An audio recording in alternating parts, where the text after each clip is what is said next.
York Knicks-ის 2026 წლის ჩემპიონობა მრავალწლიანი გარდაქმნის, სწორი მენეჯერული გადაწყვეტილებების, ორგანიზაციული კულტურის ცვლილებისა და მოთმინებით განხორციელებული სტრატეგიის კულმინაციაა, რომელმაც NBA-ის ერთ-ერთი ყველაზე ისტორიული და ამავდროულად ყველაზე კრიტიკული ფრენჩაიზი 53 წლიანი ლოდინის შემდეგ ისევ ლიგის მწვერვალზე დააბრუნა.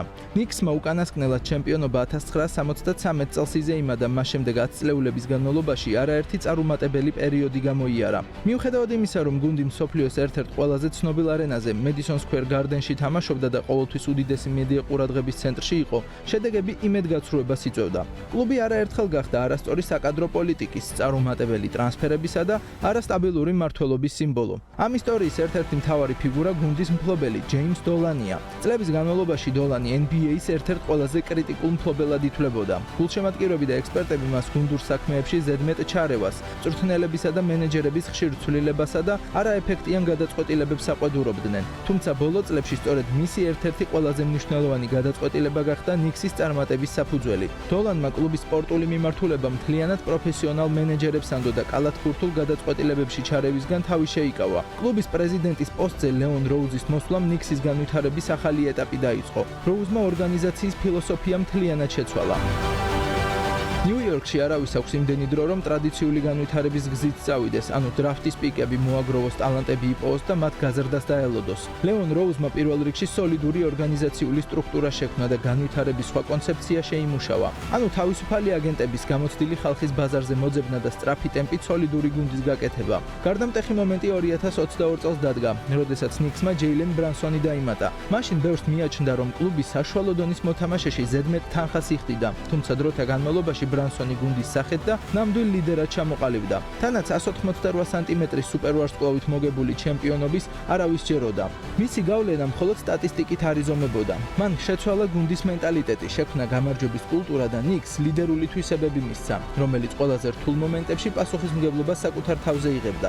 2024 წლის ზაფხულში ბრანსონი დათანხმდა კონტრაქტის 4 წლიან 156.6 მილიონიან გახანგრძლივებას. ეს იყო გაცილებით ნაკლები თანხა, ვიდრე მას თავისუფალი აგენტის სტატუსით მოლაპარაკებების შემთხვევაში შეეძლო მიეღო. თუ ბრანსონი თავისუფალ აგენტობამდე დაელოდებოდა, მას შეეძლო მომდევნო 5 წელზე დაახლოებით 269 მილიონი დოლარის კონტრაქტი გაეფორმებინა. ფაქტობრივად დაახლოებით 113 მილიონ დოლარზე თქვა უარი, რის შედეგადაც ორგანიზაციას სახელმწიფო ბიუჯეტში საკმარისი სივრცე დარჩა, რათა ჩემპიონობისთვის საჭირო შემადგენლობა შეექმნა. The Athletic-ის ინფორმაციით 2028 წელს ბრანსონს ახალი 5 წლიანი კონტრაქტის გაფორმების უფლება ექნება, რომლის ღირებულებაც შესაძლოა 417.8 მილიონ დოლარს მიაღწიოს. იმ დროისთვის ის 32 წლის იქნება. სწორედ ამ ფინანსური მოქნილობის შედეგად შეძლო Knicks-მა კარლ ენტონი თაუნსისა და მიქაელ ბრიჯესის დამატება. თაუნსმა შეტევაში ახალი განზომილება შექმნა, ხოლო ბრიჯესი ლიგის ერთ-ერთი საუკეთესო დამცველი და უნივერსალური მოთამაშე იყო. მათ გვერდით ჯოშ ჰარტი, OG ანუნობი და მიჩელ რობინსონი დარჩნენ, რამაც Knicks ფიზიკური, ენერგიული და მრავალმხრივი გუნდის სახე მისცა. ამ ბირთვმა ჩემპიონობისთვის აუცილებელი ბალანსი შექმნა. ვარსკვლავური ტალანტი, დაცვა, სიღრმე და ხასიათი. გუნდის ტრანსფორმაციაში უდიდესი წვლილი მიუძღვის ტომ ტიბოდოსაც.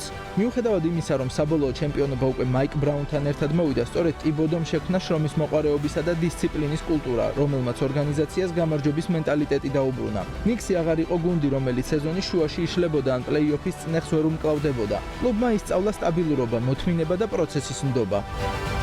2025-26 წლების სეზონში ამ ყველაფერმა საბოლოოდ შედეგი გამოიღო. Knicks-ი რეგულარული სეზონის ერთ-ერთ საუკეთესო გუნდად ჩამოყალიბდა. პლეი-ოფში კი თავდაჯერებულად გადალახა ყველა დაბრკოლება. ფინალურ სერიაში ჯეილენ ბრანსონის ლიდერობამ, კარლ ენტონი თაუნსის დომინანტურმა თამაშმა და გუნდის კოლექტიურმა ძალამ ნიუ-იორკს ისტორიული ჩემპიონობა მოუტანა. ბრანსონი ფინალების MVP გახდა და Knicks-ის ახალი ეპოქის სიმბოლოდ გადაიქცა. სპორტული წარმატების პარალელურად Knicks-ი უკვე წლებია NBA-ის ერთ-ერთ ყველაზე ძვირად ღირებულ ორგანიზაციად ითვლება.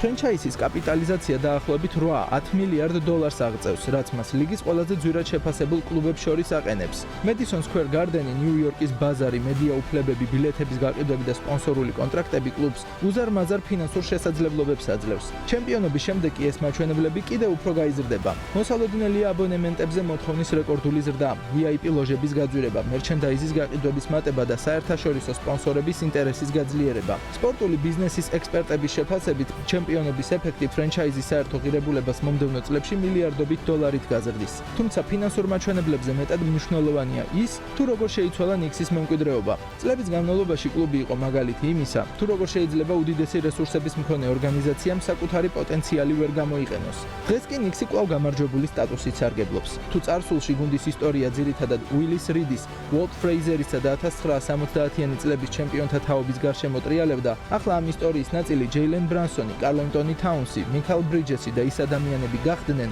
რომლებმაც თანამედროვე ნიქსი შექმნეს. 2026 წლის ჩემპიონობამ არამხოლოდ სატიტულო გვალვა დაასრულა, არამედ მთლიანად შეცვალა ორგანიზაციის აღქმა. ნიუ-იორკ ნიქსი კვლავ იქცა იმ გუნდად, რომელიც არამხოლოდ ისტორიით, არამედ თანამედროვე წარმატებითაც ამაყობს და NBA-ის ელიტაში საკუთარ ადგილს დამსახურებულად იკავებს.